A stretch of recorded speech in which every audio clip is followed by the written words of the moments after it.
कैसा लगा सुन? जिस तरह बिलावल को 9 अरब रुपए दे के शहबाज शरीफ ने शॉर्ट ऑफ कॉल दे दी थी, उसी की गोजरदारी को कुछ लोगों की जेबों में पैसे आ जाएंगे, गल इनकी एक हो जाएगी। झूठ बोलते हैं, मैं आपको तो कितने बजट से कह रही हूँ PDM वो मैनहसल कौम चोर हैं।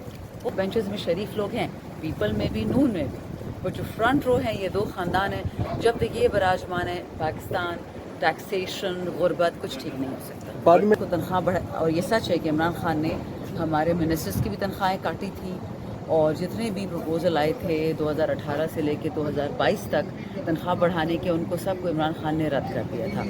इस हुकूमत ने तमाम MNAs को तनख्वाह बिल्कुल बढ़ाई है, लेकिन हमें जो सुनने में आ रहा है कि अब मिनिस्टर्स को पंजाब में, फेडरेशन में अब 13 लाख 20 लाख पे बात जा रही है। तो ये समझ नहीं आ रही कि उन्होंने किस नंबर से एडजस्ट किया है। सबकी एडजस्ट करें, सब सिविल सर्वेंट्स की करें, रिपोर्टर्स की करें, डॉक्टर्स की करें, मीडिया की करें, मौलवियों की करें, सारे पाकिस्तान की करें। इन्होंने इस दफ़ा बेसिक मिनिमम वेज को भी नहीं छेड़ा, 37,000 पे छोड़ा हुआ है उसको।